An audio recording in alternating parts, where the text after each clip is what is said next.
All right, a beautiful morning to you wherever you are listening to your normal Smash station, Smash 88.1 FM. Reaching you live from our studio at Okete Midway of Abiola, in the city of Abeokuta, the capital city of Ogun State, southwestern Nigeria.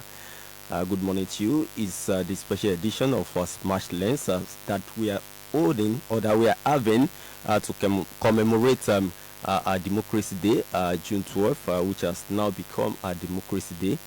And of course, it's a nostalgic moment for me because for those of us that were old enough to know what actually transpired from our journey to democracy in 1993 and up until now, it's kind of a kind of rushback of memories of what actually transpired at that time. Okay, let's start it this way. When you're talking about Democracy Day in Nigeria, it's actually a day that is set aside to celebrate or to commemorate our return to democracy in 1999. And of course, I started in the year 2000, and it used to be on the 29th of May, marking the day that we officially returned to democracy. That was when the former president Olusegun Obasanjo was actually sworn into office as a civilian president. And of course, from year 2000 up until 2018, we used to have our Democracy Day on the 29th of May.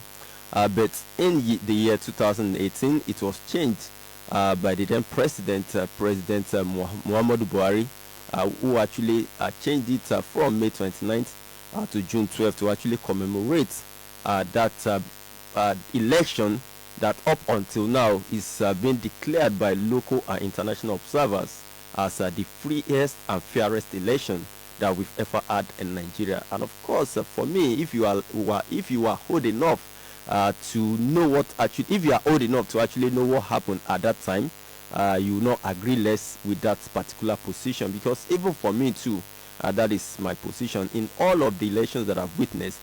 For me, it also remains the freest and the fairest of the election that we've had.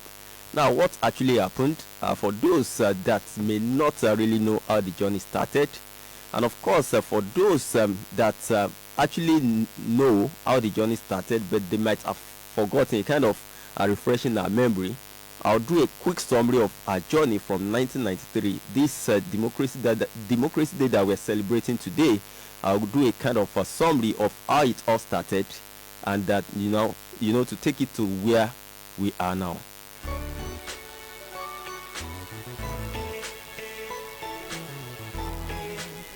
Yes, talking about the summary of how it all started, on the 12th of June 1993, we had a presidential election between the then Social Democratic Party and the National Republican Convention Party, popularly known as the SDP.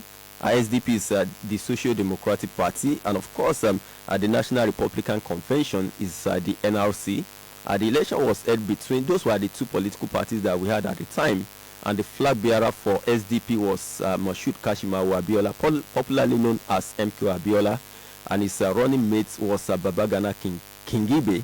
And of course, for the NRC, we had Bashir Tofa as the presidential flag bearer, and of course, he had his running mate in Sylvester Ugo, who happened to be his own running mate. And at the end of the election, Moshood Abiola, MK Abiola, emerged as the winner of that particular election.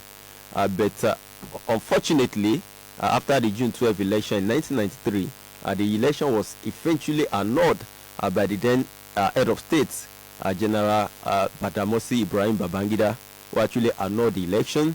And after months of protest and all that, Babangida eventually stepped aside. I remember how popular. Anyway, I have in the studio with me Barrister Abayo Misholanke, and of course, another of my guests that will be joining us shortly. That is talking about Daoud Olatuji. And okay, before I continue with how we got to where we are today, let me welcome Barrister Sholanke to the program. Barrister Sholanke, good morning to you. Good morning, Nigerians. Good morning, Mr. Sanusi. Yeah, it's really a very tall journey I believe it's a nostalgic day for you too, looking at what happened at that time. Absolutely, because when you look at what is happening today, you wonder: is this really what we crave for, or what we envisage, or what you voted for back then when Abiola was there? It was really hope, not the so-called renewed hope that we have now. That is absolutely not renewing anything. Okay, moving on. Like I said, I stopped at the point that we had the then head of state, General Babangida, stepping aside on the 27th of August 1993, and of course he ushered in an interim government where he made the late Ernest Shonekan, who happened to be a kinsman of MK Abiola. They are both from Ogun State. He made him the interim president, and eventually then General Abacha struck and took over power from Ernest Shonekan and became the military head of state. And after months and months and months of protests, a lot of agitations and all that, on the 11th of June 1994, late MK Abiola declared himself as the president at Epetedo in Lagos. And at that point, he was, accused of a treasonable offense, and he was being looked at. He was being searched for to actually be arrested for what was actually said was a treasonable offense because his election was annulled, and of course he declared himself as the president, like I said, on the 11th of June 1994. That was almost a year, a date for it to become a year that I actually won that particular election. And eventually, after about 12 days of searching for him, on the 23rd of June 1994, Abiola was arrested and detained by the military government of General Sani Abacha. And of course, he was in detention for years, and he eventually died in detention on the 7th of July 1998. And after that death, eventually we know what happened. The late General Sani Abacha also died, and when he died on the seat of power, then we had General Salami Abubakar being taking over. And of course, when he became the military head of state, he actually gave his words that we are going to return to democracy. And of course, after months of military rule under General Absalam Abubakar, we had the election in 1999. And when we had the election in 1999, our former president Olusegun Obasanjo, who was also detained by the military government of Sani Abacha, emerged as the president of Nigeria on the 29th of May 1999, returning us to the uninterrupted democracy that we have up until now. And of course, that was how we got out of the crisis that started in 1999, and that was our journey. And that is why I said our journey to democracy actually started on that June 12th, 1999. And don't forget that even before the presidential election, we also had the governorship and the National Assembly elections, and that was when the former governor of Ogun State, Chief Olusegun Shoba, became the governor of Ogun State in 1992 before it was truncated. And that was when we also had Senator Bola Ahmed Tinubu going to the National Assembly. But don't let us go back on that. We're already at the point where we return to civilian rule on the 29th of May 1999, with former President Olusegun Obasanjo becoming the president. And that was why year 2000 we started celebrating the Democracy Day every 29th of May to mark the day we actually returned, until that 2018 that I mentioned, when President Buhari now felt like, no, the journey actually started on the 12th of June 1993. Then let's start having a Democracy Day on June 12th, 1993. And that is why exactly about 30 years ago, is it 30 now? 93 till date. My mathematics, I hope it's not that poor. that's about 31 years. 31 years. So that is what we are now having today. So in case you are not old enough to actually witness it, or you've not read about it, or if you've read about it, you've forgotten, this is a kind of refreshing our minds about how the journey started and where we are. Barrister Sholanke, let me start this way. Looking at the summary of this journey that I gave, as a Nigerian that I know was old enough to witness everything that happened, in 1993 up until now. Let's first start from that 1993, remembering all those events that we had in 1993, even run up to the election in 1993, because it was like a festival of hope that we had at that time. How are you feeling thinking about those days? Well, then it was really a very different scenario compared to what we have today. Particularly, I remember that in that 1992, 1993, during the campaign era, I was also, in almost my final year in secondary school at that time. And but then some of us also were involved. Say, these people. Yes, I was at my final year. That was in 1992. We were involved. We were up and down, but the hope that 1993 June 12 brought was really so many things to some of us. For instance, it was also a day we do celebrate the demise of my late father. He died 1989 June 12. Wow. So today is another celebration. It's another anniversary in our home. This is the 35th year of that particular demise. Then, so that particular day, everybody went out, voted with hope. As a Nigerian. With hope. Because with the slogan of MK Abiola, he said, Hope 93. I remember back in the days, sorry for cutting it just came to my mind too. At that time too, I was in secondary school too. And as a secondary school student, I remember my father would come home and be telling us, don't worry, by the time Abiola becomes the president, things will be better, this and that. And my father actually created that hope in us, in our house at that time.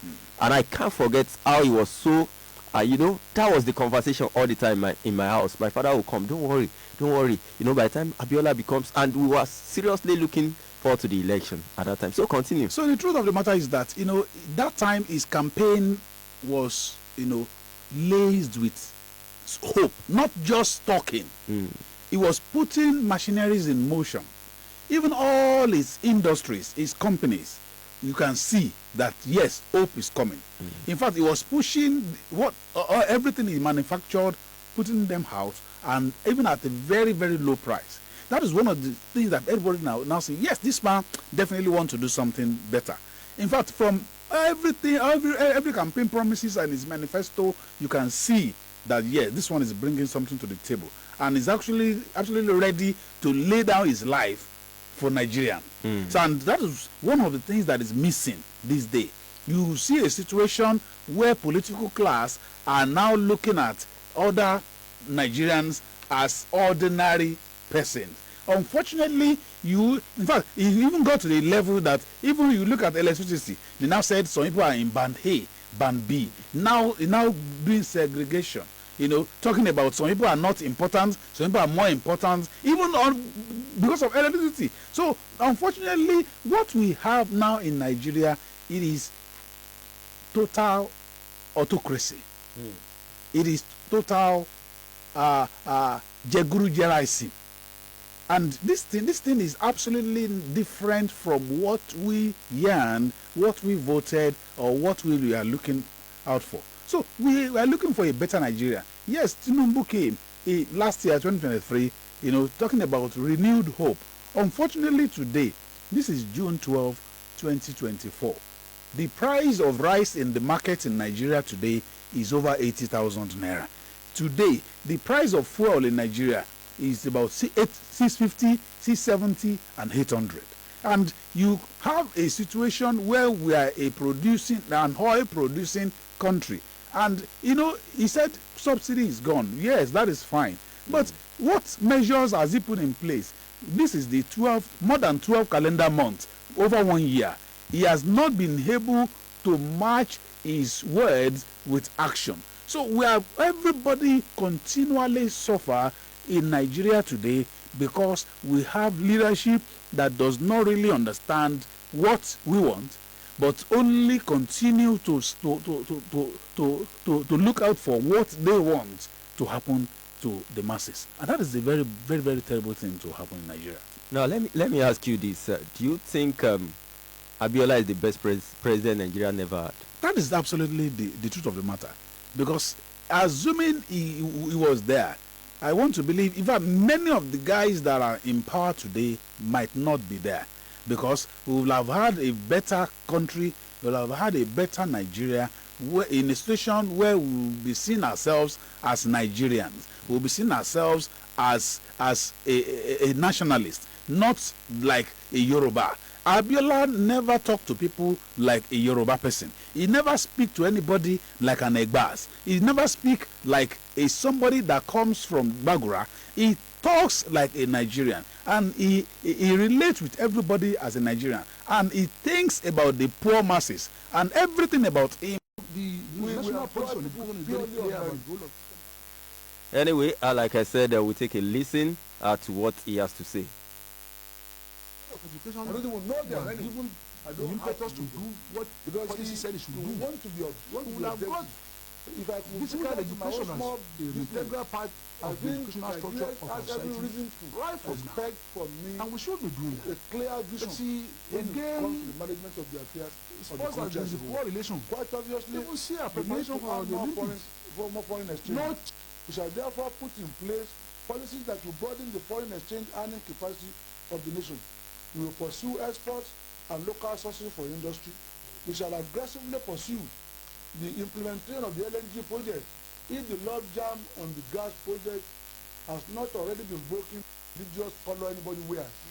In ITT, in Concord, in RCN, in Summit Oil, in the bakery. As president, it's not my business what religious follow anybody where. In ITT, in Concord, in RCN, in Summit Oil, in the bakeries, in the bookshop, in the presses, and so we employ people purely on merit. Round pegs in round holes, period. There are so many people who work for me whose hometown I don't even know. I don't even know them anyway. I don't have to know them. Because you want to be objective. If I could do that in my own small business, I think Nigeria has every reason to expect from me a clear vision when it comes to the management of the affairs of the country as a whole. Quite obviously, we need to earn more foreign exchange. We shall therefore put in place policies that will broaden the foreign exchange earning capacity of the nation. We will pursue exports and local sourcing for industry. We shall aggressively pursue the implementation of the LNG project. If the log jam on the gas project has not already been broken by this administration, by this current one, we shall maximize the nation's return from oil by turning over future investment to the private sector and by removing the complex structures which makes NMPC's accountability and assessment of efficiency almost impossible. You see, there are so many layers upon layers built on this simple thing, crude oil. I don't even know whether it is oil or some mystery around it that is taking the money from the central bank. You see, I think we would demystify all these things. In my government, the daily export of crude will be published and the price at which it is sold. You see, the issue of plan implementation is simple. You see, public things are not private. We have National Assembly now. They will do their job. They review the expenditure of government and will hold public hearing. We will no longer be hearing of monetary circulars from central bank without the bankers being told. The bankers will have to be involved.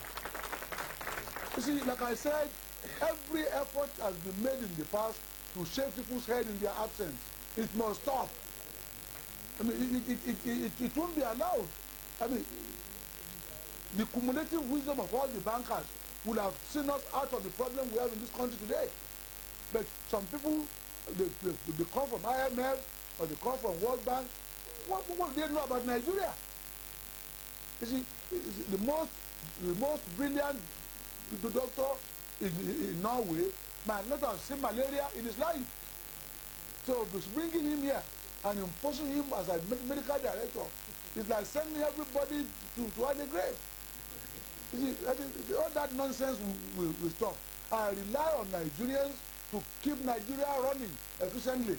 And that's what it is. You see, there will be a few foreigners who will be recommended by our people, not those who will be imposed by some foreign authorities over us. We are an independent republic under God, or aren't we?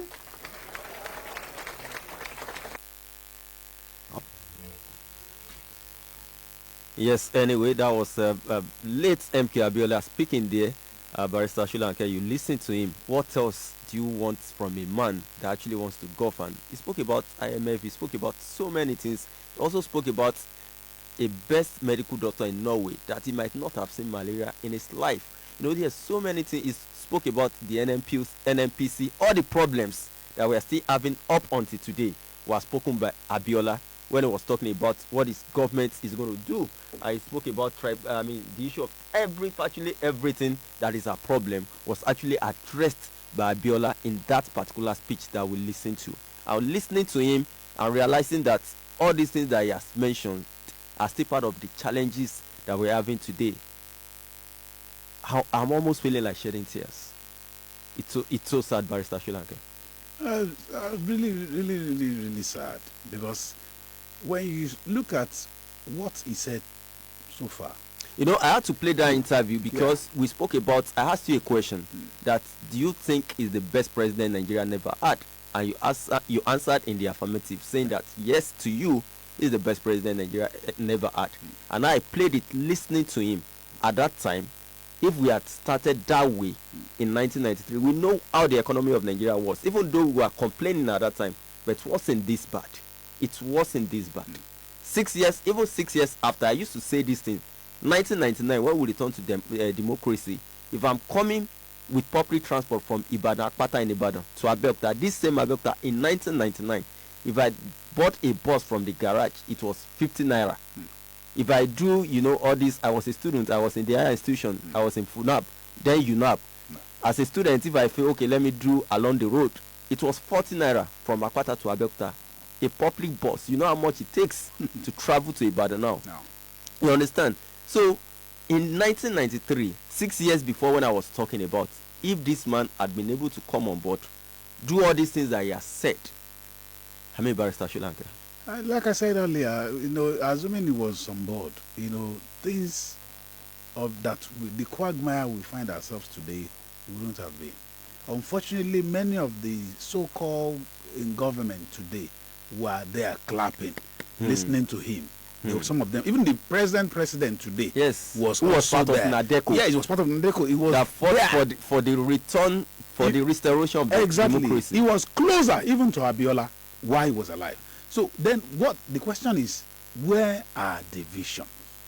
Were they only following just for the sake of following, or were they there to listen to a man that understands what the people want, to a man that looks into the future and not just looking into the immediate benefit that he can get?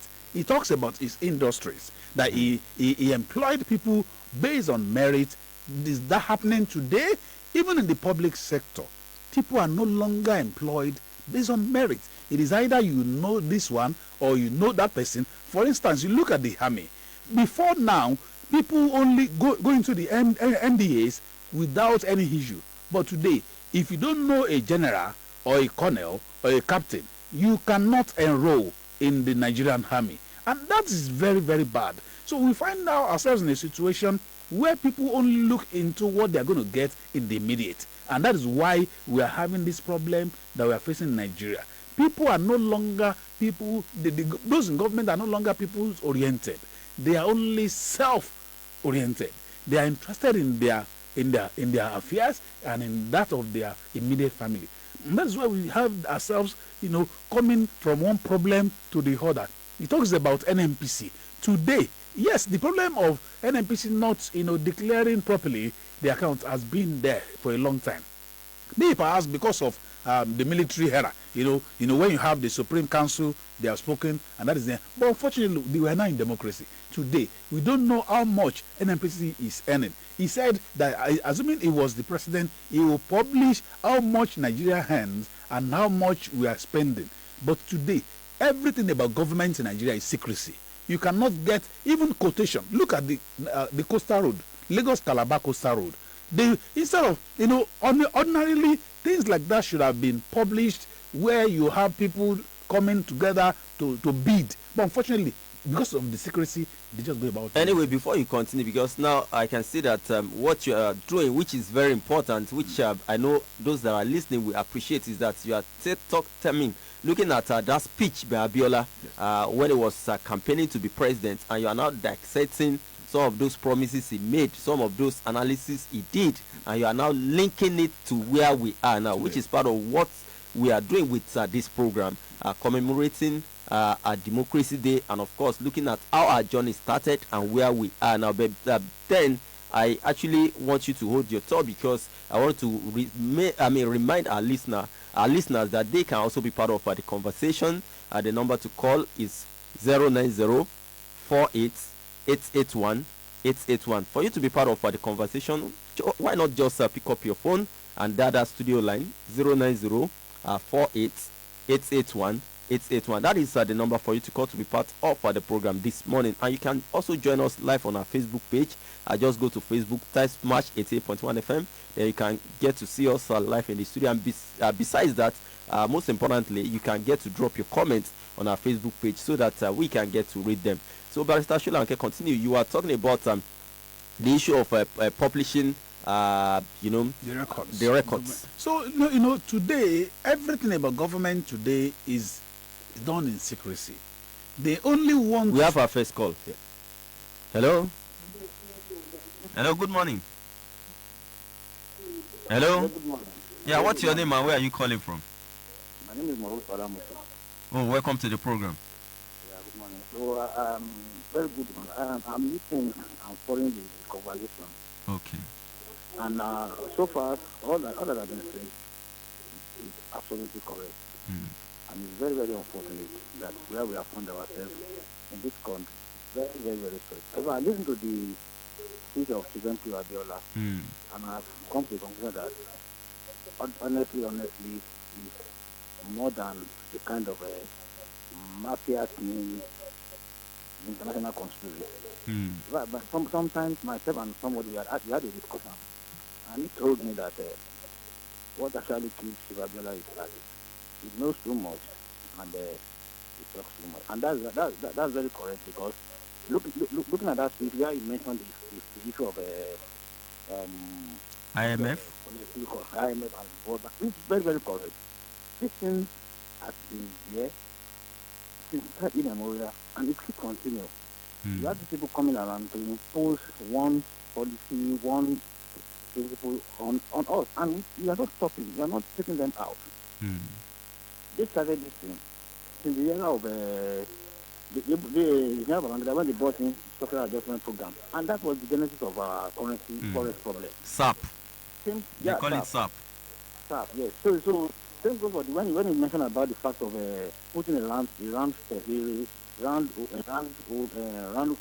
hole. Same thing applies. And we have a hypocrisy sentiment all over everywhere. It's just very unfortunate that we are still where we are today. I just hope and pray that maybe God will take absolute control and maybe things will get better. Amen. Thank you so much for being part of the program this morning. Enjoy the rest of your day. Okay, that was Maruf for joining us. You can also be part of it.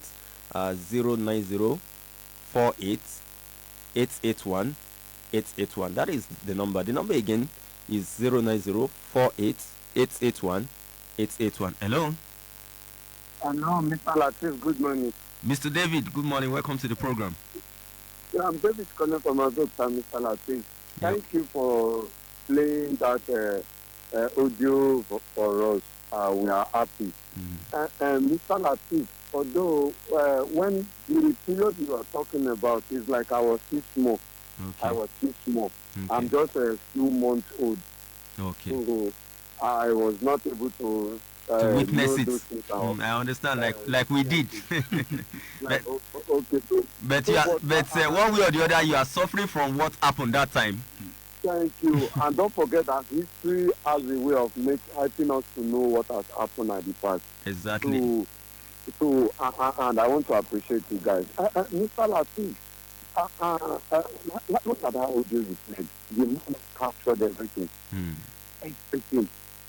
Like what I posted a particular thing in my WhatsApp status one day. I said something that Stella is the best prophet Nigeria ever have since after the death of Jesus Christ. I know a lot of my church members have to start me up. What am I saying? Did I know what I'm saying? But I truly know what I'm saying. Because when you look at these men said, I think they have seen what is going to happen in future. As if God just programmed those men to stop the calamity that is about to happen in future. But unfortunately, we are not able to give them the chance to do what God sent them to come and do. And like what the last caller said, what happened to Chief MKO, Chief MKO is not only from Nigeria, it's internationally. Because there are there's some conspiracy back then that the international world does not want Africa to grow, does not want Africa to be liberated. They just want to see these wars controlling Africa. And when people like MK Ghana was coming up back then, people who have who knows everything, they are educated, they have traveled all over the world, they want to replicate what is happening outside the country, they want to bring it to Nigeria. So there is somehow international conspiracy about what happened back then. And that's why the international countries, you see them, according to history, a lot of them does not make noise. They were quiet about it because they truly know what happens to drama and rest in peace for him. And when it comes to our present leaders, it's just shame. It's just a shame. I'm laughing when I was listening to the speech of the president. It's just normal. All of them, our presidents, they have good speech. They have good speech. So they have read the script for us. And we are going to continue buying Gary at the rate of 1 6. We are going to keep buying rice at the rate of 2.5. And we are going to continue to buy petrol at the rate of 700. Just be praying, David. Just be praying for some of us that are going to be celebrating Salah in the next few days. Mr. Latif, because it's not funny. I'm about to ask you your because I'm coming to eat my own land. Unfortunately, I'll be in Ibadan. I will be in Ibadan. I will come and collect my no problem. I want to appreciate the barrister in the studio. We are still waiting for Dawood. Thank you. Thank you so much. Thank you so much.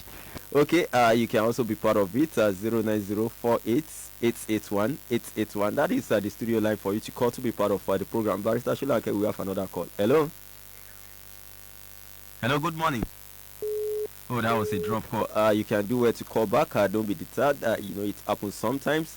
The number remains 09048881881. Calling, let's talk about this Democracy Day that we're celebrating.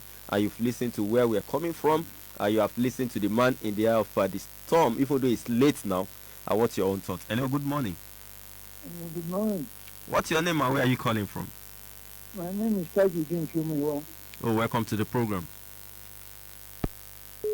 Oh, we could only hear your name, but we couldn't get to hear what you want to tell us. Mr. Tajudeen, you can do well by calling back 09048881881. Sometimes when you have so many calls coming in, it happens. One will be knocking the other off. It happens sometimes, but keep the calls coming in. Hello.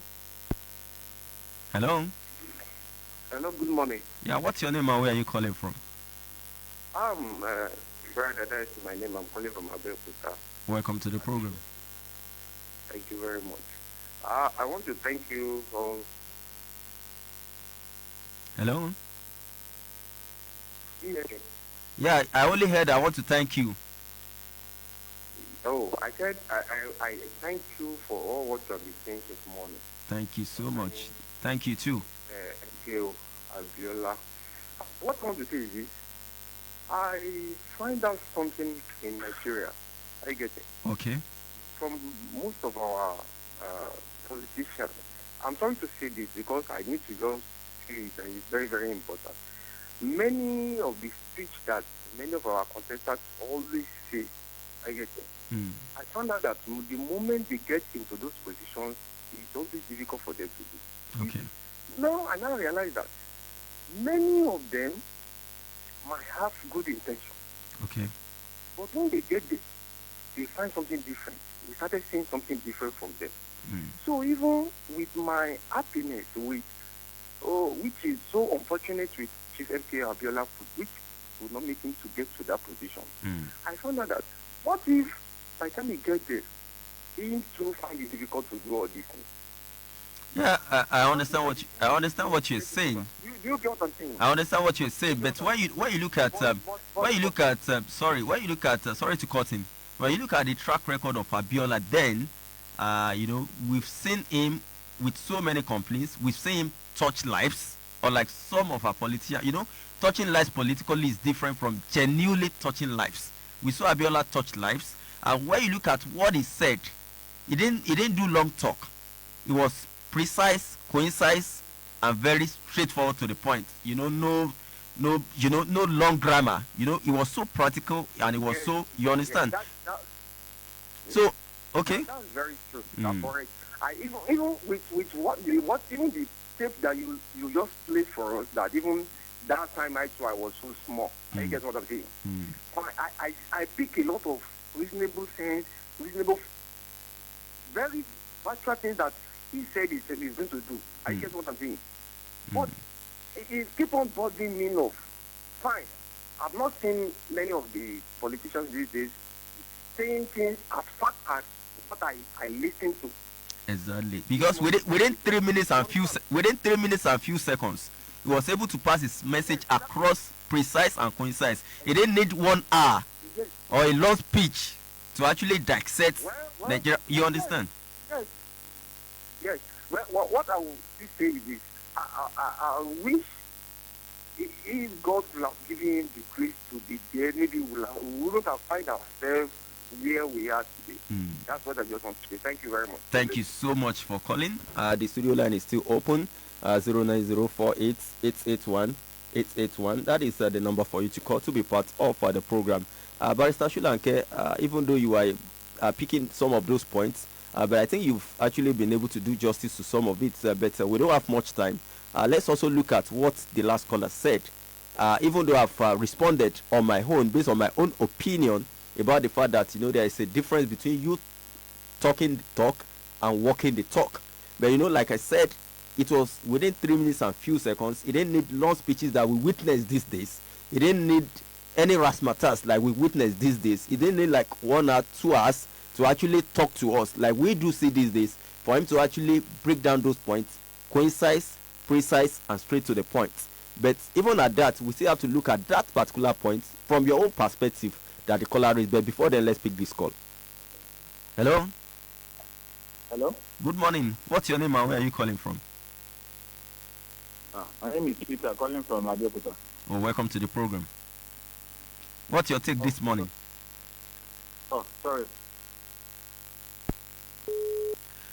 Okay, I don't know. Maybe it was not ready for us. So, Barrister Shulanke, go ahead. What's your own perspective to that comment?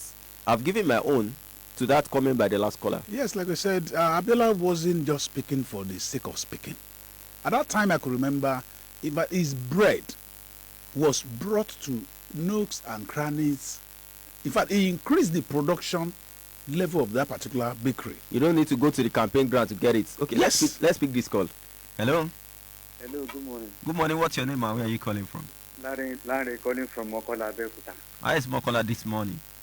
Thank God. Okay, welcome to the program. What's your take? My take is just Shifem Tewa, blessed memory to Shifem Tewa Abiola. Shifem Tewa Abiola was a prophet. Likewise, Fela Anikulapo Kuti.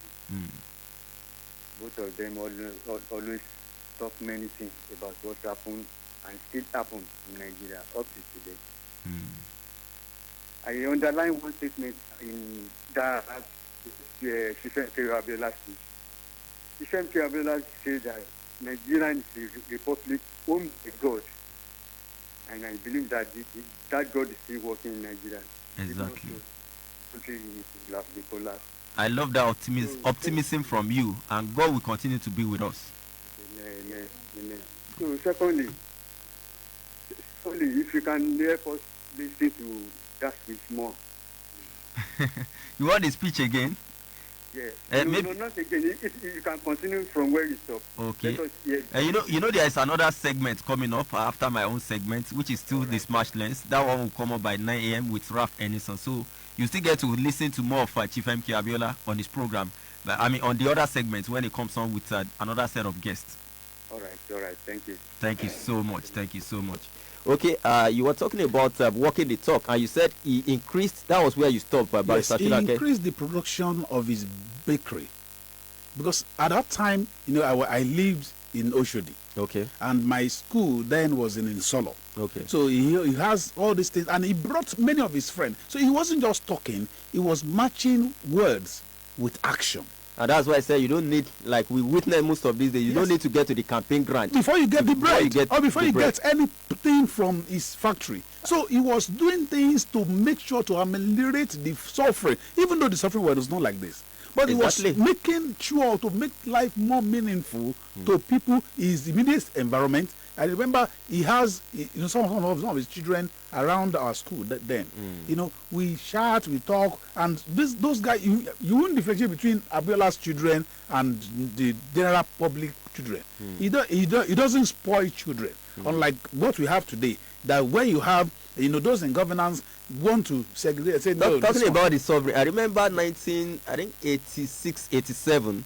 If I actually grew up in Oyotan, if I want to take a cab from a place, I'm talking of 86, 87, if I want to take a cab from a place like maybe Oshiele to somewhere like maybe Taoshin, that distance in Oyotan, I don't want to, because it's not everybody that will know Oyotan. I think then it was 5 kobo, around 86, 87 in Oyo where I grew up. So to buttress the point that the sovereign was not like you said. Not like this. Yes, like you said, it wasn't like this. Even in addition, I remember whenever I want to travel from Oshodi to Ijebu, my hometown, I do travel with 7 naira. 7 naira. And I will buy so many things on the road to travel myself from Oshodi from today. Go from there. And I remember then, one of my elder brothers, he was at Obafemi Awolowo University at that time, OAU. Sometimes when he's going to school, his pocket money was 20 naira as at that time. For 3 months or thereabouts. But today, give 20 naira. In fact, the 20 naira is not even. 20 naira cannot buy my about 5-year-old daughter anything. You cannot even get, even your toothpick cannot be bought for 20 naira. So today we have a situation where we have modernized slavery, introduced by IMF. Unfortunately, they did not force it on us. It was those in government that actually embraced it. They look at them, at IMF, as their own god, and unfortunately they left their own assignment back home. The issue of subsidy removal was an IMF program, but unfortunately, what has this subsidy removal done to Nigerians? Today we have over 130 million in abject poverty in Nigeria. Unfortunately, but then it wasn't like that. People are they're still middle class back then. Today, is that why you are rich or you are poor? There's nothing like middle class again in Nigeria, because even when you say you are a middle class person, you are earning about 450, 700 in a month. Your fuel alone will get about 50% of your money, and that is fueling your car. And talking about other things in the home, you won't be able to save anything. So there's not like middle class. It is either you are poor, but during Abiola's era, you can still identify that these ones are middle class people. They work with government, they earn very good living, and they can still live a very moderate life. But today, modern slavery, it is democratic slavery. That's what we're running in Nigeria today, and not democracy. Okay, anyway, Barrister Shulanke, our time is fast spent. We need to wrap it up on the program. This first segment of our Smash Lens, for the other segment to come up. But moving forward, we don't only talk about the challenges, the problems, and this one we are even reflecting about. We are reflecting about a journey of democracy up from 1993. June 12, 1993, which is what we are now celebrating as our Democracy Day. So as we leave the studio, what do you think the present administration needs to do to actually rekindle that hope 1993 that we had, under their renewed hope that they've told us, to actually make us see that hope that we had in 1993 31 years ago, to actually see that hope being truly and genuinely and practically renewed? What do you think they need? Number one, the government should be transparent. Okay. Number two, open our borders. But what the food that we have in here today is not sufficient for over 200 million Nigerians. Open the borders and live for about 3 months and see what will happen. Number three, establish modular refineries in 774 local governments in Nigeria. And that's modular refineries can be built in 3 months, some in 2 months. Look at Dangote. He said he's going to start producing PMS from this month. Now he said it is going to be July 10th to 15th or 30th of July. And that shows people are, it's an orchestration. They deliberately put people into penury. Dangote himself complained. Yeah. He said the IOCs actually prefers to sell their crude outside. And he also said those that are not happy, those that are benefiting from the challenges that we're having in the oil sector, don't actually want his refinery to succeed. He actually mentioned those 2 points a few weeks ago. And that is one of the problems I have with the president of Nigeria. Okay. If you are the president of Nigeria, surprisingly, Nigeria has 20% stake in Dangote's refinery. Yes. We paid. Yes. So what are we talking about? So in a situation where if you truly want Nigerian to live, to survive, and not strangle Nigeria, they should divert every available crude to that particular refinery. But because they are only interested in what they want to get, unfortunately today, NNPC. Actually, there was a directive from the finance ministry, the finance minister, that should be done, that they should make sure that they supply. But how that directive is being monitored, that is just one thing. What I don't know. Yes, it is talking one thing and doing the other thing. The body language, sometimes you look at, they will say, oh yeah, go and do this, and they will say, don't worry, they only want us to hear what they want us to hear. Okay, let's wrap up your thoughts on the way forward. You've mentioned about 3, 4. So number 4, make life meaningful by creating an enabling environment for businesses to thrive.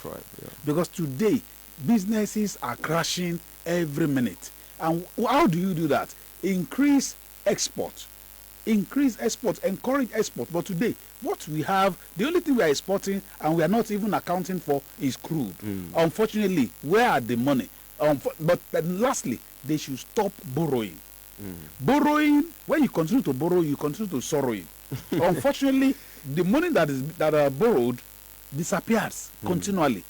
Over 80 trillion is already on ground. And in about a week's time, we'll be getting about $2.5 billion again. What are we talking about? Then, lastly, reduce loan. The percentage, borrowing percentage from 26% to about 16 or 10%. But you are borrowing 1% out there, and you are giving loan, directing banks to give loans for 26% in Nigeria. How will a business survive? So those are the things, they should do it quickly, so then we'll start moving forward. Thank you so much, Barrister Sholanke, for being part of this first segment of our Smash Lens, the special edition to commemorate Democracy Day, June 12th, that we're celebrating today. Thank you so much for being in the studio with us. The pleasure is all mine. Okay, it's unfortunate that we could not eventually make it to the studio. Probably will be part of the next segment with Raf Enison. My name is Sanus Latif. Stay tuned on top of the hour at 9. Raf Enison is going to be in the studio to continue the last segment of the special edition of Smash Lens with another set of guests. Stick around, the program continues.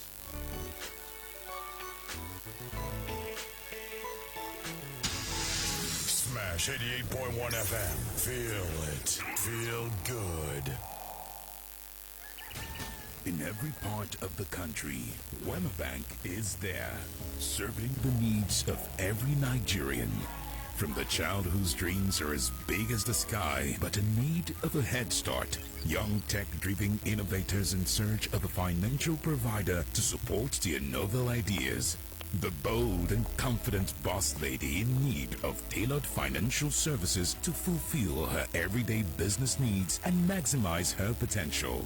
The elderly who want a stress-free day-to-day banking experience anytime, anywhere at their fingertips. The small and medium-scale entrepreneurs who need a partner to help transition from startup to scale-up.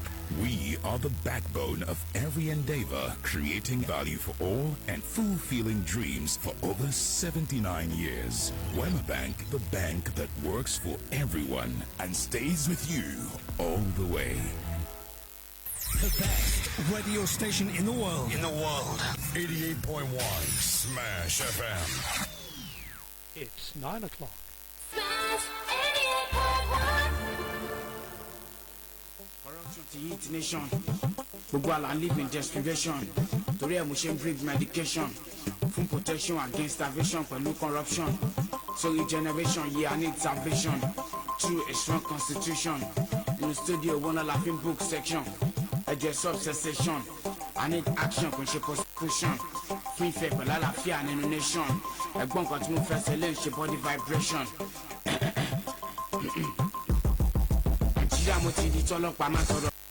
Nítorí 20 naira wọ́n lè fàyà. Àgbèrò máa fagídí gbà kálá lọ́wọ́ dírẹ́fà. Ẹ̀dín kankan ṣe sí ẹ̀yìn ìjọba ẹ̀ kálá.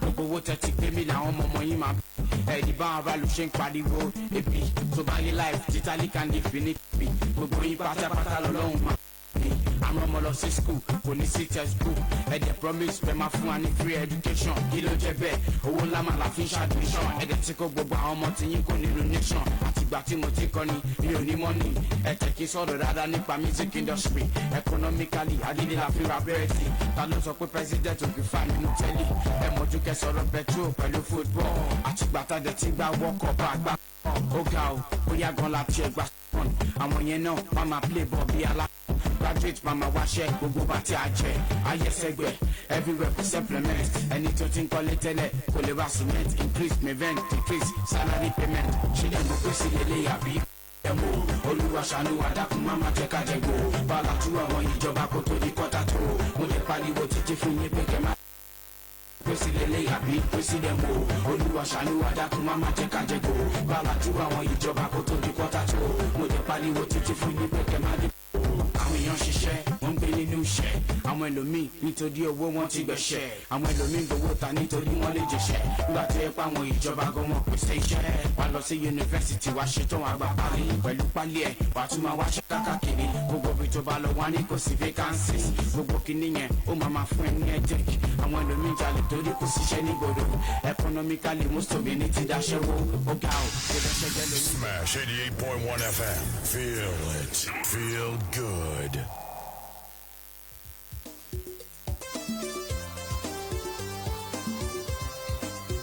Yorùbá ẹ pín gbogbo, Yorùbá ẹ pín rògbò, àṣírà wa lọ́ọ̀kan ká lè jà fáwọn ẹ̀tọ́ wa. Ọwọ́ bá ń tẹ̀ lóṣù, kò ní ṣe kan sọnù. Mo bá ẹ dúró ní ṣàṣà ọ̀dẹ kan lè kàn. Péjọ bá lè rìn o, ọ̀dẹ á máa ṣàgbéjò. Àìrìnkọ̀ ẹ ṣàmọ̀ oúnjẹ tó ní ààrẹ fẹsẹ̀ ní. Pé ìfẹ́ mo jẹ́ tẹ̀ ń ṣe, kókó jábí tí a ń ṣe. Ló jẹ́ ká wà lẹ́yìn láti dẹrù náà ẹ̀ fúnra. Yorùbá Yorùbá orúkọ ńlá tí wù ni. bẹ́ẹ̀ni. orúkọ tí bani lẹ́rù. orúkọ tí kini láyà. orúkọ tí tini lójú lọ́pọ̀lọpọ̀ ìgbà míì. orúkọ tí tẹ́ni bó dáwùjọ bòmíì tó níwọ̀ Yorùbá wọn á ní ẹ̀ ọ̀pọ̀ aṣíwájú ti torí ọ̀nà ọ̀fun bá wájú jẹ́. kàkà kérò ẹ̀yìn ó sì dìkúrú ọ̀rọ̀ tán lẹ̀ inú àwo pọ̀ kọ́hún wọn tó ń gbọ́nwọ́ rẹ̀ sí. bọ́mọ Yorùbá bá ní ọ lónìí n ò dá ọ lẹ́jọ́ torí mi náà ò mọ́ o. kà wá gbọ́ ẹ̀dọ̀ kí ọ̀rọ̀ yìí kí tiẹ̀ ní jẹ́ ọ̀rọ̀ gan-an. ànálẹ̀ gbólóhùn tí tọ́ni ni ibi abágbọ́ sí ní tọ́ni sí. ọ̀rọ̀ lahún gbọ́ tó fi bora ẹ̀ mọ́nú pósí. ọ̀rọ̀ lògbòǹgbò náà gbọ́ kó tó bora ẹ̀ máa tàn. ọ̀rọ̀ ọ̀hún ni sọ́jà gbọ́ tó fi bẹ̀rẹ̀ tó gbé mọ́ o. nìkún gbọ́ tó dekún létí. ọ̀rọ̀ ní yóò bì lápò n sì ní yọ fà lápò. ọmọ àlè Yorùbá nìwọ ni àbọ̀mọ ọkọ. àmúyangàn ní ọ ni àbípò kíì. tí tí torí àtijẹ́ ń sọ̀kò láàbí sẹ́gbẹ́ wọn ó dẹ̀yìn mẹ́ká tó fi kára ń hàn kòkò òwe tí Yorùbá patí bá ń bínú ẹgbẹ́ rẹ̀ tó fẹ́ gbérí wọ́n jọ ń dùn kankan nù kò sì bọ́ sóun lọ́wọ́ iná bí tẹnìkejì ó ṣe já sófo ní ó tàn yóò sì tún mọ́ bùkó sí i àrò inú rẹ̀ rè kú o ọ̀dọ̀fin inú rẹ̀ ò ṣòjòjò àwa la ní bí kú lé òpa ní tòde òtó aníbògiri ò lanu aláǹgbá kan ò rí wọ̀ ṣógiri tàpápanudé rí ìjàkọ́ ìbéèrè ní o ṣekú ilé ara wa kọ́ là ń jẹ́ ó kọ́kọ́ máa gbé wa hánu omi ìnira là ń bù fúnra wa mu a sì ń pómi ìnira ní ọmọ Yorùbá ronú o ẹ tiẹ̀ jẹ́ àti bí pẹlẹbẹ mú yìí kan àkàṣù ibẹ̀ láti mú ta ló bẹ̀rẹ̀ wẹ́rù ìran wo ní tọmọ ìyá ẹ̀fẹ́ ìbólé tí omi níjọ́ ń àná tí wọ́n bù ṣe gàdà pé kó bomi paná òwò kó wò tó fi dígà kọrùn tó fà á kékọ́rí nbọ́mọ Yorùbá yìí náà ni ọmọ Yorùbá ní gbọ́njù lójú ara rẹ̀ wọ́n lórí Ìdòwú òpé bí orí eléjì rẹ̀ Ìdòwú òpó òun òyọ̀dẹ̀ bẹ́ẹ̀ ni òbínú ó yọ̀dẹ̀ títí ó wọlé owó ó wọ tepo ó wọ ti yìí ó níyì o èkó àdáni ń bẹ lọ́rẹ̀ pẹ̀lú àìgbọ́n ló bá kó gbogbo ọlọ́gbọ́n dà sí sobi ẹran ìwọ ọ̀lẹ kíní ṣe tó kọ́ wà éèrà ọmọ Yorùbá o kíní ṣe tá a mú tẹ̀yà yòókù ṣàríkọ́gbọ́n báwùsá bá ń kíra wọn nípò ńlá àtọ́fíìsì kan gàǹgà ránkà dédè lẹ́ẹ̀mọ́ gbọ́ lẹ́nu taṣíwájú dèrò ẹ̀yìn gàmbá yìí bí ibo bá rìn pàdé níbì kan gbàgàdé kedu ọdẹ máa ní parí àlàyé o bọ́mọ Yorùbá bá dépò kan pàtàkì tó fi gbogbo tójú ti mú wàhálà tó fẹ́ kẹ́kọ̀ọ́ tó ṣàkẹ́kẹ́ síwájú tó bu gọ̀m̀bọ́ sétè tó kọba àmú sínú irun ẹ̀yìn ẹ̀dọ̀bálẹ̀ kó káàárọ̀ sà. Who are you and what can I do for you? ọ̀dọ́ náà kọ́là. lèdè tẹ́ mọ́ gbọ́ lẹ́nu bá mi o ẹ̀wòrán Haúsá ní sọ àgbò ọjà ẹnì kejì tó náà ni òwú ọmọ lòún fojú ẹ̀gbẹ́ wo ti kínní òun gan-an ni ó fà ó lè bẹ̀ bóyá alẹ́ ran rẹ̀ dáa lọ sọ páàsì tọmọ ibo gbé ń tajà. Customer, wetin you wan buy? If na original you want, you no go that way o. ó ń pọjà ọ̀rẹ́ rẹ̀ nígbàrọ̀ gùdù kó níbàárà ó lè yáwájú ẹ̀ ẹ bá Yorùbá dánrú rẹ̀ wò ní sọ gàrí lásán. orí ẹran tí ó fo oògùn ìmọ́lẹ̀ kójúmọ́ tó mọ́ òní dín méje o. abájọ tá a jẹ́sìn tá a lè délé sá abájọ tá a jẹ́ jòlá tá a lè fàyàfà ìjímèrè wá toro mọ́gi àgbà tó ń jábọ́ èjì wá wá kọ̀ kò déwé kókò fàyà ọmọ Yorùbá ronú o bọ́mọ Yorùbá bá rán Yorùbá kó bó níjọba ṣe ń bi ìjọba bí àwọn tí wọ́n ṣe ń bi tológun níjọ́sí wọ́n dé tán òkú là ń fi ń pàdé wọn lérò náà ọmọ Ìgbò tó ṣe tiẹ̀ tó lọ tó bọ̀. All right, it's June 12th, and Saidi, I know, I'm sure you're getting carried away with Gbenga Adeboye. Yes, it was fantastic, He researched all his poems and even the jokes. Yeah. And he was somebody that... I actually wanted him to get to where he mentioned June 12th. Yes. But, you have to, respect NBC because there are so many words in that, before that particular position. Exactly. That you have to be so mindful when you talk on radio and when you play on radio, really, right? But in all due respect to Gbenga Adeboye and his research based on what you said, really, right?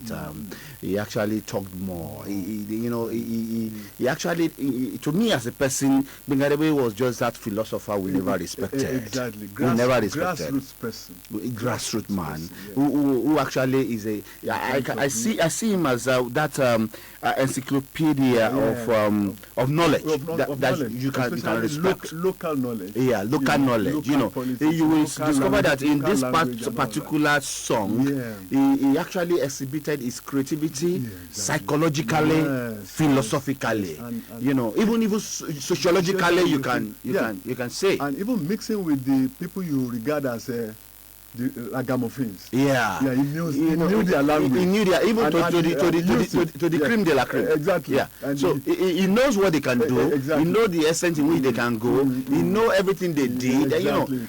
Total person. Total person. Dawood Olatunji, you listen to Gbenga Adeboye. It's not a song that you are not used to anyway. From your own perspective, what would you say the message and how would you refer or even even say in the person of Gbenga Adeboye, speaking to tomorrow from yesterday. It pained me when you stopped that. No, I know. I got carried away. I was just, and I was agreeing with everything he's saying because it's true. Yeah. When two Yoruba people are trading, they will be, what's it called? Going after each other, going diabolical, all those things. He compares 3 tribes, and he got a very perfect comparison. Yeah. And I also align with Ogatu. So the man, like we said, was never respected. Yeah. He was a researcher. Because he couldn't have just made that song without researching. But everything was saying philosophical. Yeah. But unfortunately, many Yoruba people dance to his music. Yeah. And what they knew him for it was a comedian. Yeah. But he was not just a comedian. Yeah. He was an extraordinary comedian. Okay. I think one of these days, I don't know, I have to just see my researcher and my librarian to see when exactly we lost this man. I can't pick the date offhand. I don't know if any can help me. I think it was April. I can't pick it offhand. I think there should be a special for such a man. There should be a special. I think they do every April. I'll find the exact date and let's start looking towards a special for this great man, really, right? 38th of April, 2003. So Gbenga Adeboye, it was 30th September 1959 to 30th April 2003. Was a Nigerian singer, comedian, radio presenter, broadcaster, and a master of ceremony. And they forgot to put a psychologist and a philosopher. A lot of they will not want to call him philosopher. Our professional philosopher will fight that he never got any degree. That is another thing. They make a lot of mistakes. When people appreciate you on radio and call you either a doctor or a professor, people frown at it, especially those in the academia. It's in America. If you, with your experience, you can go straight to read masters. They even give from diploma to masters. It's your wealth of experience. Yeah, but it will not happen here, sir. It will not. Here people think otherwise. Okay, but nevertheless, really, right, we have to come back to what we need to do. First and foremost, let me salute Barrister Bayam Sholanke and Latif Sanusi for starting the day with that beautiful conversation. But nevertheless, let's look at just one paragraph from what the speech of Mr. President that actually addressed Nigerians this early morning. My fellow Nigerians, let me begin to congratulate all of us for witnessing the celebration of another Democracy Day, the 12th of June 2024. This year also marked 25 years of uninterrupted democratic governance. It's indeed there is no way you want to talk about democracy now, which somebody who actually was an ardent follower then is now Mr. President. So no way. Even if Buhari had not done it, I'm sure Asiwaju Bola Ahmed Tinubu would have done it. Right. So 12th of June being Democracy Day, it has come to stay. Exactly. But what I want to ask, being an elderly person and somebody who understands this more, is that what will 29th May still be doing for us? Still just handing over?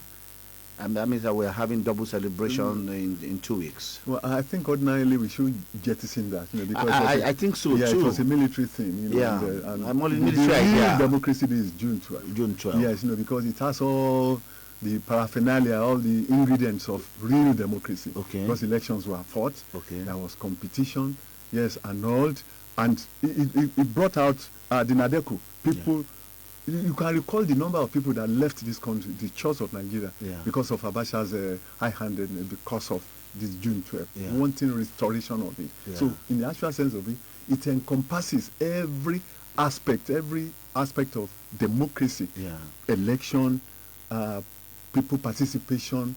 Election ought to be declared. It wasn't declared, and it led to problems. And even the owner of that mandate actually went to Epetedo to announce himself as the president, commander-in-chief, and said, even the governors that have been taken off should go back to their position. National Assembly should resume. State Assembly should resume. And he claimed it. He said, I, as your president, although he was incarcerated and all that, and killed, but it has the paraphernalia of an election, of a democracy. Participation, or you can remember what even actually went before that. 23 parties actually came up. Yeah. IBB annulled them and established a two-party system. NRC, National and NRC and SDP. Yeah. Yes, we should have been okay for all of us. Although in some other countries, parties metamorphosed into two parties, just like America, although there is Green Party and all that. Even if you go to Britain, yes, but the two parties are Labour and the Conservatives, the Tory. But here in Nigeria, the man, enacted it, and if he had allowed it to stay, but because of northern oligarchy and some other undercurrents, and some people even here in Southwest actually supported that annulment. That's why we are here today. But if I would need to look at it from 31 years after, we are still referring to 1993 elections as the fairest and the freest, the cleanest, and the best in the history of Nigeria. Right. And it's just so quite unfortunate that the owner of the mandate he died for the mandate. He couldn't exhibit it. He couldn't get the best of it, truly. But coming back to it, truly, I mean, looking at 1993 to 2023, that was the last general election we had in Nigeria. 30 years after, we are still going back to 1993. Where are we? Well, the song called him a president that never ruled. Okay. That's Abiola's song, called him a president that never ruled. But why are we where we are today? Because all the ingredients at that point in time, which Abiola highlighted, he said, I went around the whole country and I tabled all the problems of this country. Hope 93, I tabled all the problems. There was inflation, there was unemployment, the youths were migrating to other countries, brain drain. The issue of economy was in shambles. There was unemployment. Even people were poor. And he saw it writ large, poverty in the midst of plenty. And he said, the best thing I can do is to give hope back, to give hope back to Nigerians. In fact, at the point in time, it was to sell Volkswagen for 2,000 naira. And at that point in time, the manufacturers were, agitated and all that. Everybody, he wanted to give hope back to Nigeria. But again, compared to what we have now, the same issue is on parade. Youths are japping and still japping. Yeah. Not only that, the economy is in shambles. Yeah. Look at the even balance of trade. Look at forex. At that, what all those things that happened at that point in time are now repeating themselves. The industries are closing down. Yeah. All the foreigners are leaving the country. Yeah. And look at the foreign exchange. Look at the value of the naira. Cannot buy anything. Insecurity, food, everything is back. And that's the reason why we are now talking of Hope 93, because Hope 93 wanted to, like he said, he wanted to revamp Nigeria. And Abiola and Tinubu haven't been part of NADECO. In fact, I was among the people, Shoyinka and all of them, Oshun, that led through this route, are still. So there is saying now all those things are here now. Let me come and do hope, renewed hope. Yeah. But unfortunately, that hope, rather than be renewed, it's been exacerbated. It's been compounded. If I must say, and I will be very, very fair to you. I think one can trace your reportorial expertise and intellectualism back to 1999. That we actually returned to democracy, and if we need to look at it from 1993, that was the last general election in Nigeria, and back to 1999. Somebody will say you have not missed a lot, really, right? So let's hear from you. And looking at it, that today we are celebrating 31 years of June 12, which is Democracy Day in Nigeria. Am I right with that? 31 years after, that's from June 12. We also can say that this year, October 1st, we mark our 64th year as independent nation, and country. And if you now want to look at it and take it to 1999, you can say today, being Democracy Day, accepted now all over the country, can trace us to about 25 25 years uninterrupted democracy in Nigeria. And looking at all of this, bringing it to where we are at the moment, what would you say that is a bit the difference from 1993, and where do you think we will still be where we are at the moment if you compare what happened, the prospect and the focus of 1993 to 2024? We seems a bit more backward than being forward. So what's your take? Yes, it's unfortunate that we couldn't get the dividend of the struggles of the man, the president that never ruled or never governed. That is MK Abiola.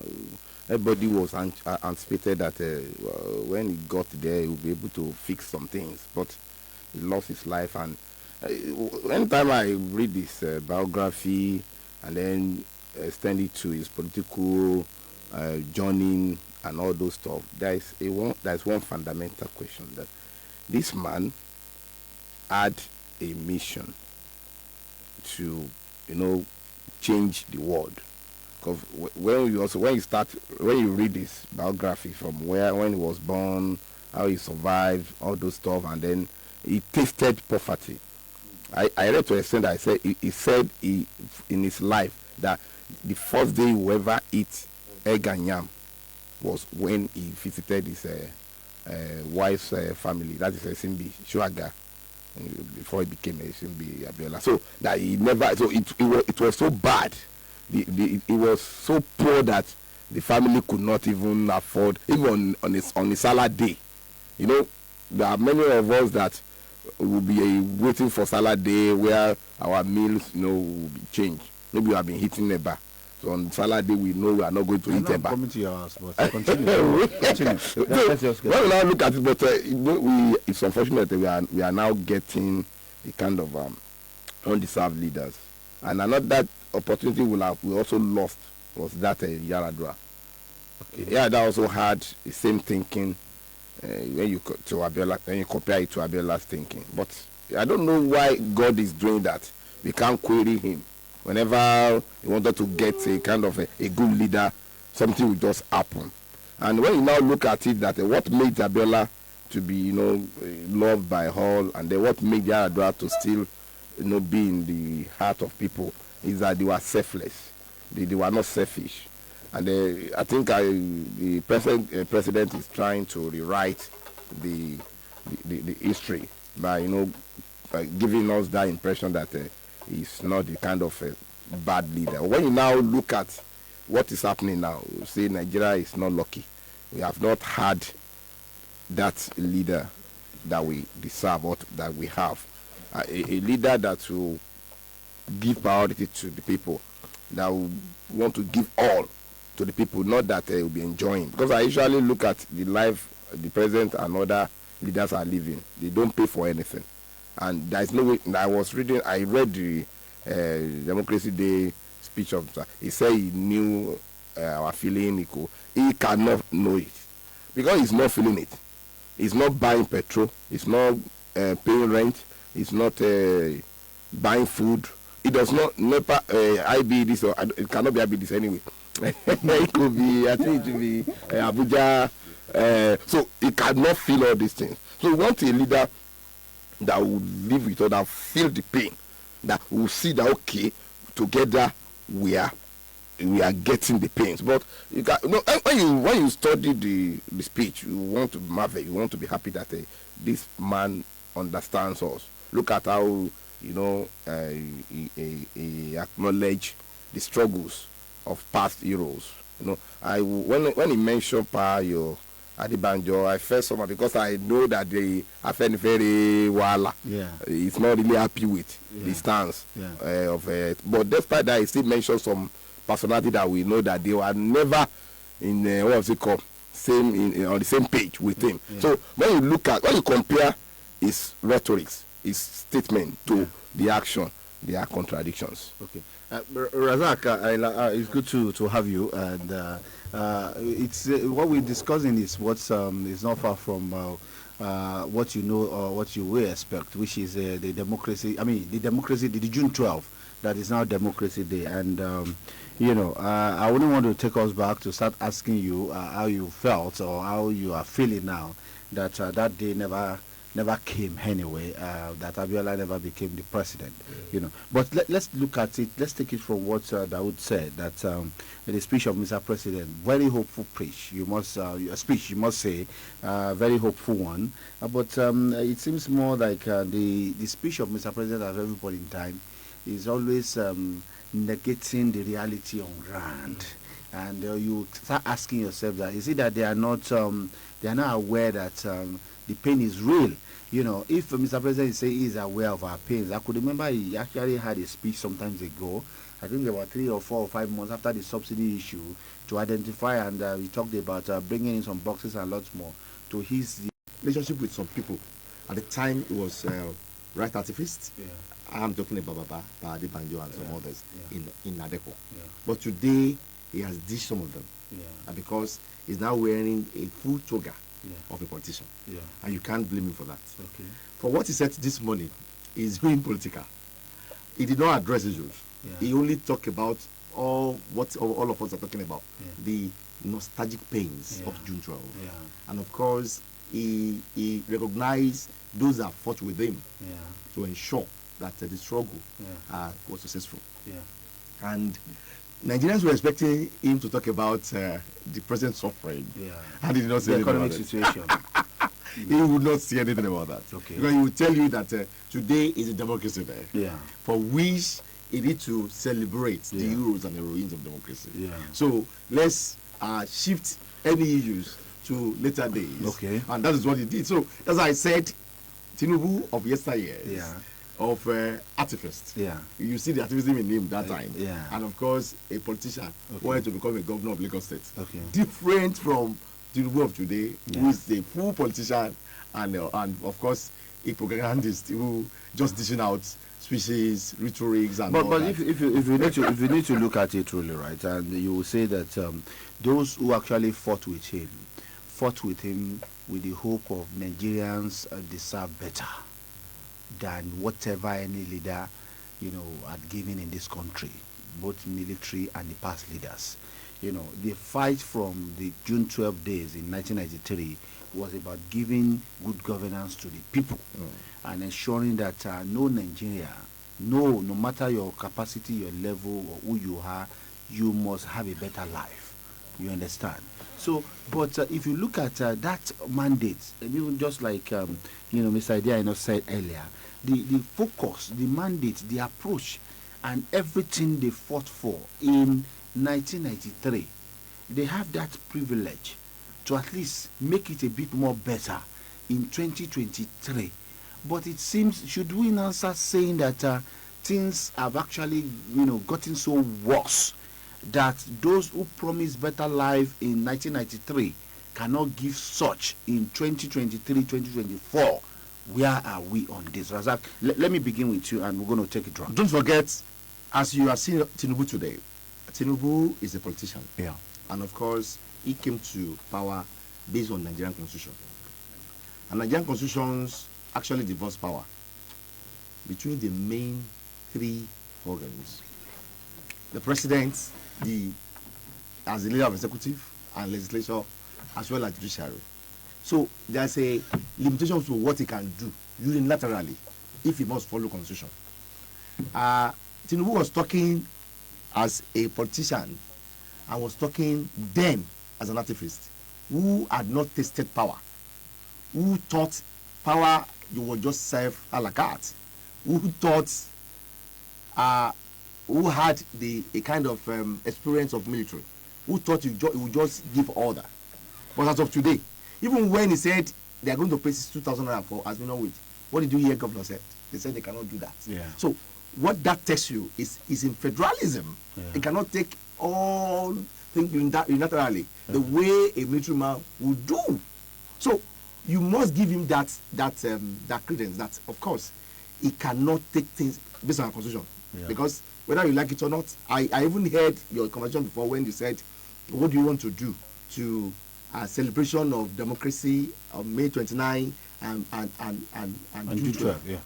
One day to politician is a whole lot of things. They cannot extend the handover except you want problem from it's May 29 to June. That tells you position of our law. If it has to be the military government, we can say, okay, can we shift it a bit? Let us hand over at that time. But politicians, our law will never allow you to do that. So that tells you that it's handicap based on our law until that law is restructured in such a way that there's some power given to him to make some orders unilaterally. Except we get that, we will not get it rightly. That's Daoud, 1993 to 2024, the promises we made then, we thought in 2023 those promises are just being, because if you look at it, a lot of people actually even challenge those who came up with renewed hope agenda, that this is just more like a glorified concept of 1993. But it seems these things are on paper, they are not in reality. It's true. You know, maybe life outside government, outside the government, is different from when you are sitting on that seat. Okay. No, it is good to talk as a spectator. Yeah. You know, say that he should have taken that shot, should have made that good pass. Yeah. But when they now take you to the pitch, yeah, you now see the reality. So that is just it. You know, when you are campaigning, you know, when we get there, we'll do this for you. When the reality now stare them on their face, and they will now say that, okay, maybe when he got the seat and then they opened the record, now saw that all this renew hope. I think we have to. we have to restructure. Okay, we have to restructure. Let me come to you, sir. In 1993, if we need to look at things, as at that then you were totally eligible to vote. Definitely. You were eligible to contest. I even covered the. Beyond, I'm just saying that alive and a good democracy in 2023-2024. But it's just that the promises of those days and the reality of now, they are not anywhere getting closer. Let me just use Adam Smith, okay, the father of capitalism. He wrote The Wealth of Nations. But before then, in 1759, he wrote a book, The Theory of Moral Sentiments. Okay. And the theory of moral sentiments is the source of fellow feeling. The source of fellow feeling is changing position. Okay.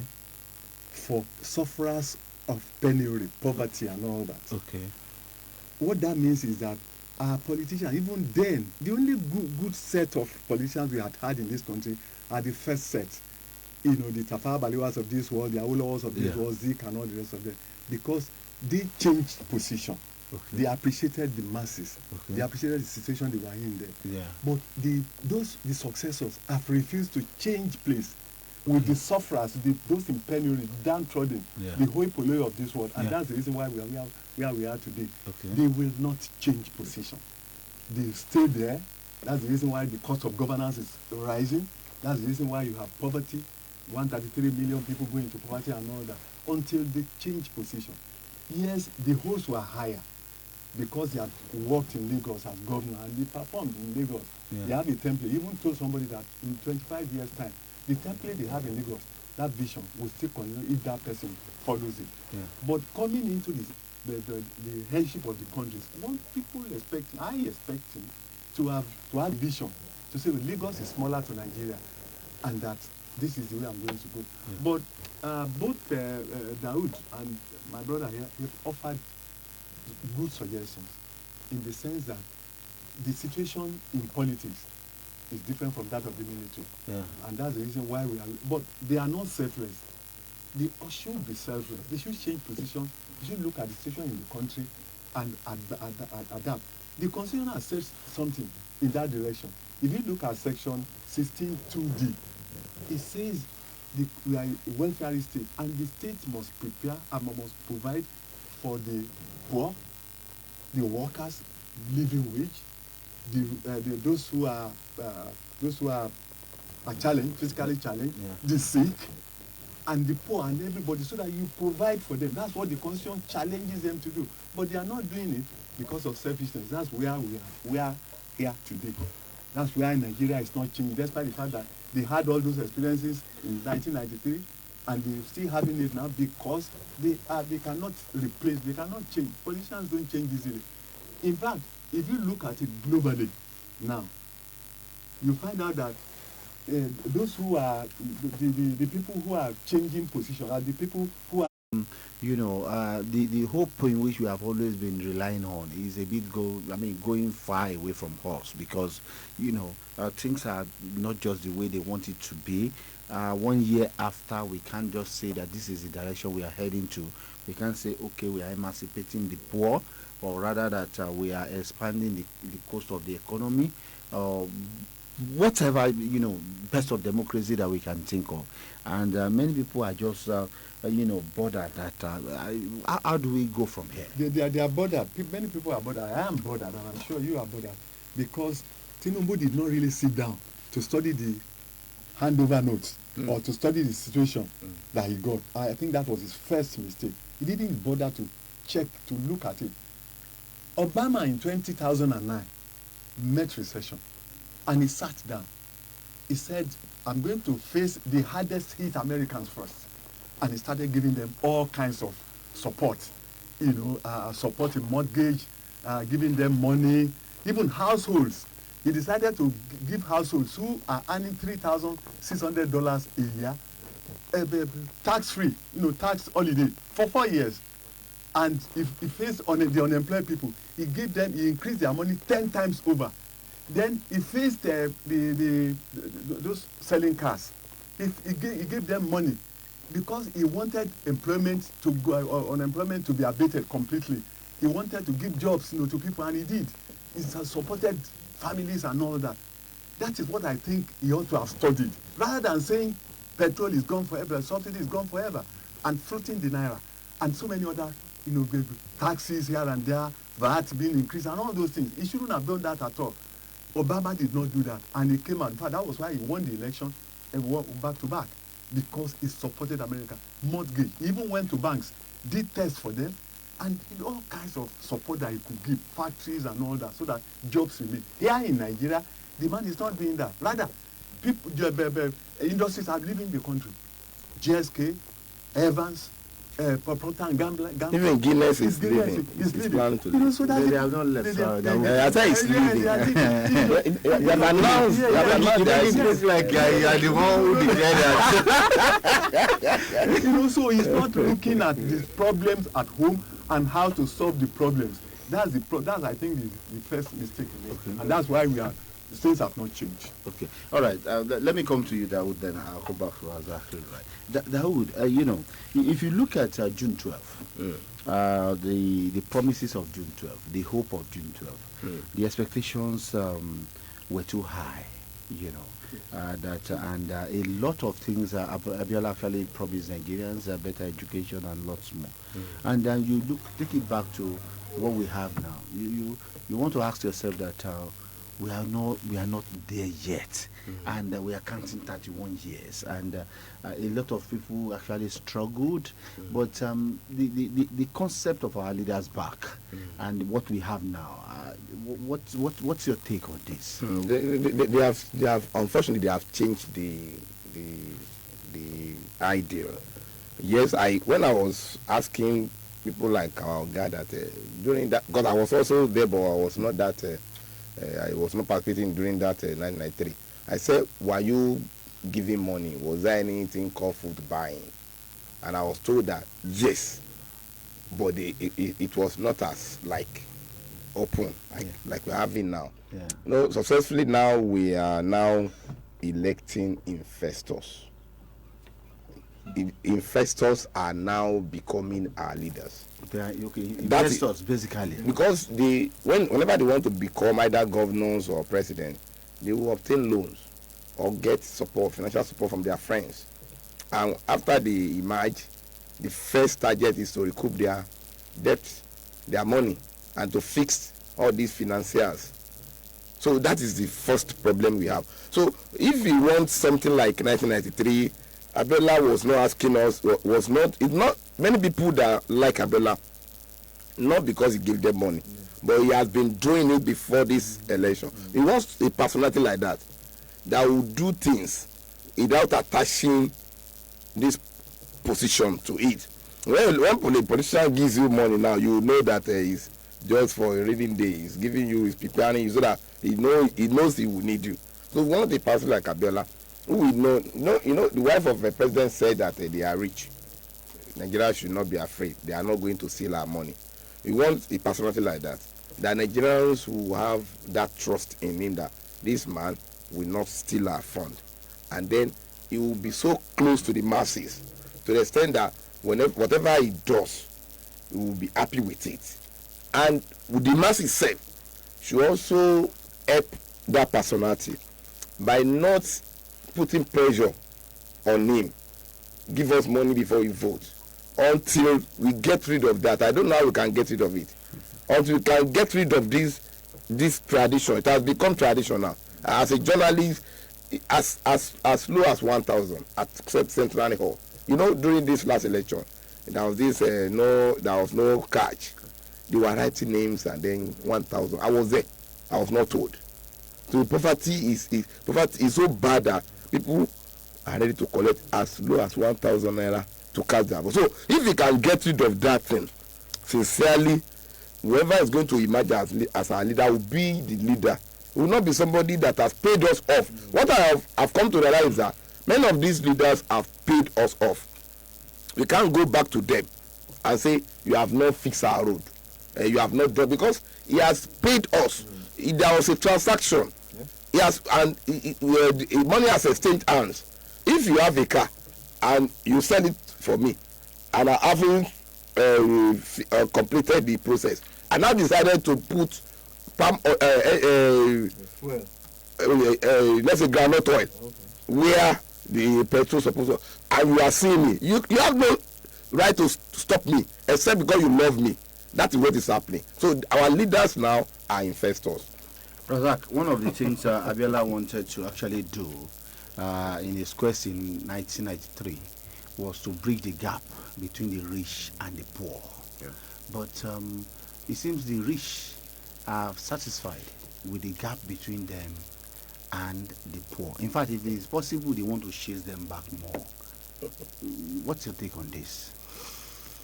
That is a very big question. If you look at Nigeria generally, you want to agree with me that that greed, except you have a touch of God, it's in almost every one of us. I wanted to buy petroleum yesterday. I was queuing, and of course, I intentionally left a gap because that's a thoroughfare to somebody's house. Before I could see, I could look at my back, another vehicle has entered, knowing full well that that's the thoroughfare to somebody's entrance. Yeah. So I just look at that man that, this is Nigeria. Let's assume that is in position of power. He will do the wars. Oh, okay. So it's becoming a tradition that almost all of us are greedy in Nigeria. And that's the reason we are not our brother's keeper. That's the reason some people will be eating very good food, and you will see somebody who doesn't have anything to eat at all. You don't even sympathize with them. You don't even do anything. You just say, you just swim off.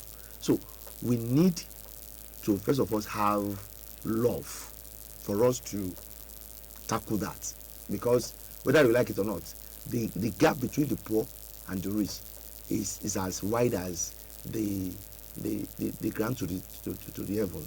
So I think we need that that the love. Then they're talking about restructuring. Restructuring is an answer to this.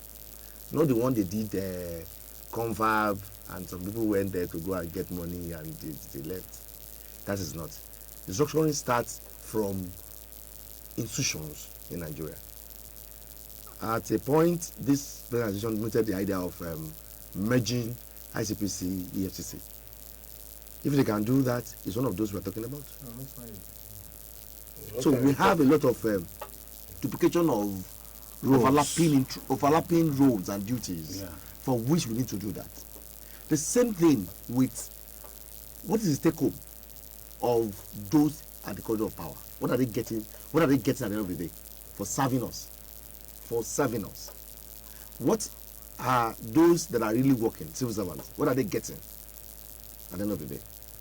Those that don't have anything to do, what is the social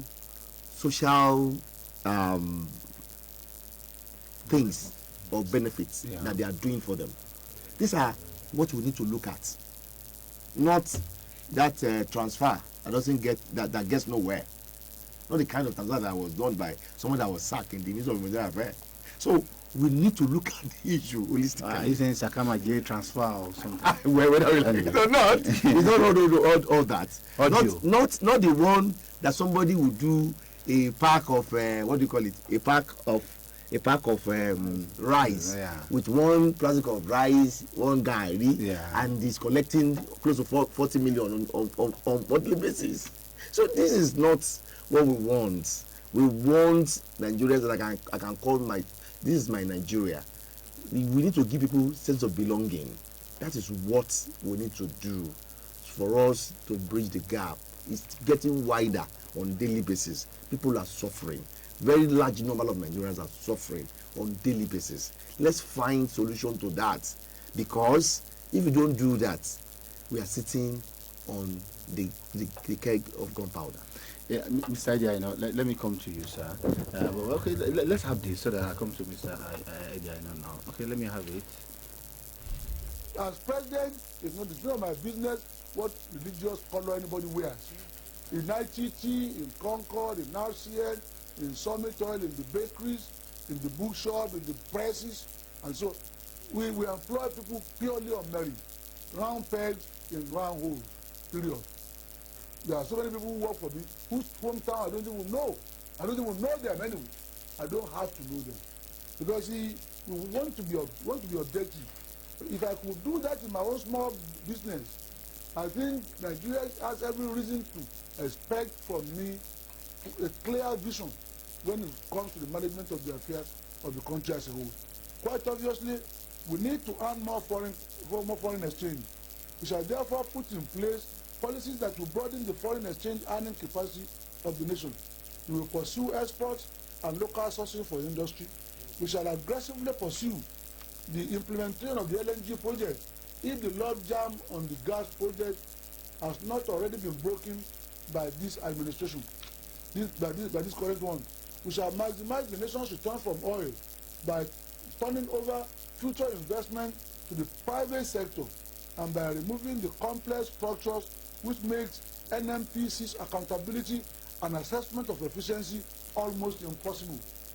You see, there are so many layers upon layers built on this simple thing, crude oil. I don't even know whether it's oil or some mystery around it that is taking the money from the central bank. You see, I think we would demystify all these things. In my government, the daily export of crude will be published and the price at which it is sold. You see, the issue of planned implementation is simple. You see, public things are not private. We have National Assembly now. They will do their job. They review the expenditure of government and will hold public hearing. We will no longer be hearing of monetary circulars from central bank without the bankers being told.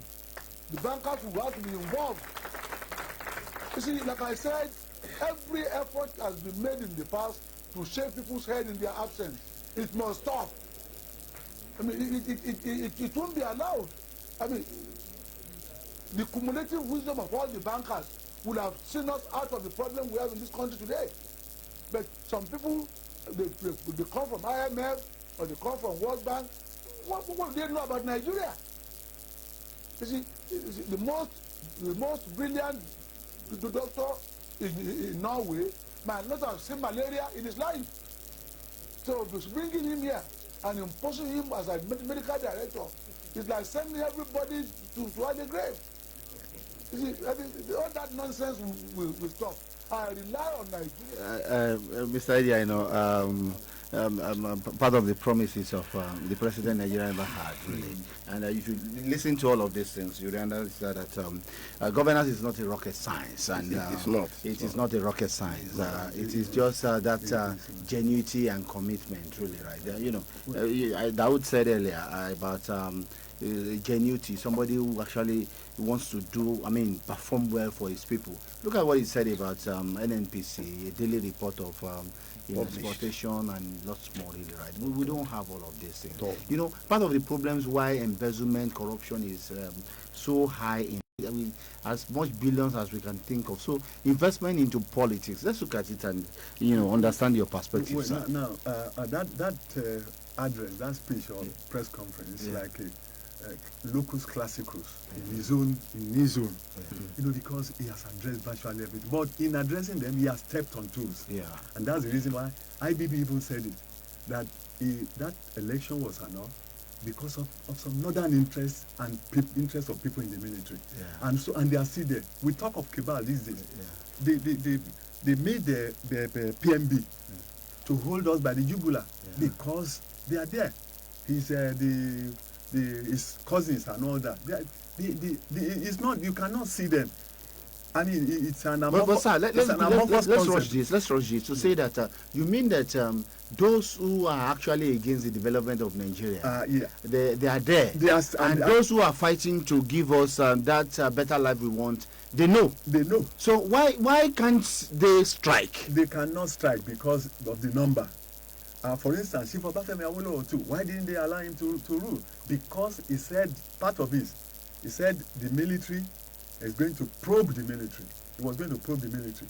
And take back to 2023, last general election, and we have the privilege and the age to have that Abiola on our ballot box. Do you think he would have done, or he would have gone about his quest for leadership differently? No, he wouldn't, because the problems then are the problems prevalent now. All those things, all the things he mentioned. In fact, I think it was the Sanusi that said NNPC is the ATM of government. He said something like that. So when they need money, they just go there. In fact, it was Sanusi that said 1/4 of the annual budget is spent on the National Assembly. So those things are there.